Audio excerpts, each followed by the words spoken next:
I'm very careful with my iPhone. I keep it in a case, it even has its own pocket in my purse, and I never let kids play with it. But still, I'm no stranger to that awful heart in my throat feeling I get whenever I drop my iPhone.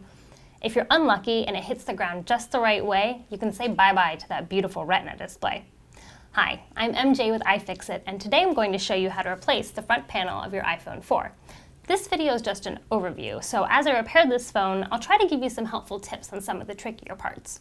When you replace the front panel on your iPhone, you'll want to follow the step-by-step instructions in the repair guide on our site. It's not an especially difficult repair, but it is more complicated than replacing the front panel on previous generations of iPhones. For this repair, we're going to need a few tools: a paperclip, a set of plastic opening tools, a Phillips 00 screwdriver, a small flathead screwdriver, both of which are in the 26-piece bit driver kit, a plastic spudger, a replacement front panel, and a screw tray, which isn't totally necessary, but I'd really recommend it because there are a lot of steps and even more screws. As I follow the repair guide on our site, I like to label the compartments with the steps that the screws came from, and this helps keep them organized a lot better. All of these things you can find at iFixit.com. Now, there's a chance that Apple didn't use Phillips screws in your iPhone. Apple has also been using a new 5-pointed tamper-resistant screw, and if your phone has those, you'll want to check out our iPhone 4 Liberation Kit that comes with the driver you will need to get those screws out.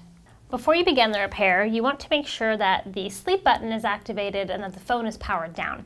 Once both those things are done, you can get started by removing the two Phillips 00 screws from down by the dock connector. With those screws removed, this rear panel is just going to slide up and I will remove it. Now the next step is to remove the battery. There's only one screw to take out, so that's pretty easy. And then I'm going to use my plastic opening tool to disconnect this connector.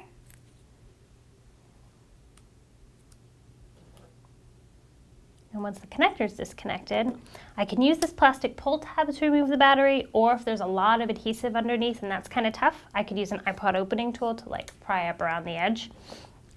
Let's try the pull tab. Now I've got the battery out. With the battery out, we're going to move on to removing the SIM card, and for that, I'm going to use my paper clip. There we go. Our next step is to remove the logic board, and that's being held in place by lots of screws and a few cables, so I'm going to go ahead and remove those.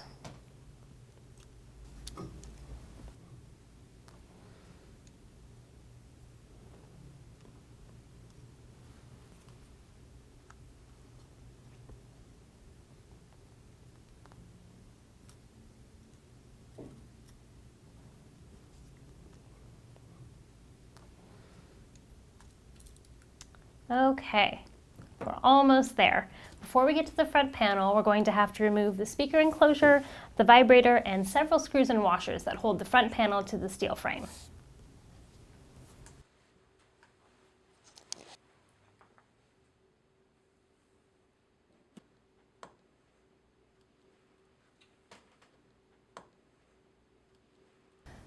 There are 6 screws on either side of the phone that have some of the smallest washers I've ever seen.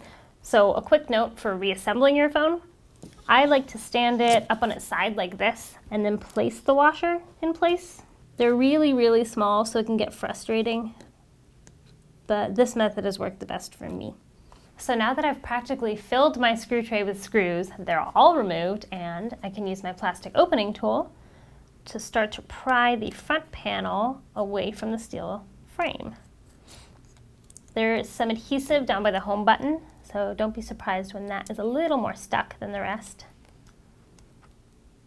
When you've got that in free, don't just yank these two things apart because there are some cables that kind of need to gently be derouted. There. It's off. So now we're going to put on our new front panel, and when you're doing this, be careful not to fold or pinch these ribbon cables because that could damage them, and then there wouldn't be enough slack to reconnect them. When the front panel is installed properly, there should be plenty of slack in these cables, and they should be roughly the same length. Now all that's left for me to do is reassemble this iPhone, and I'm glad I organized these screws in advance because that might take me a while.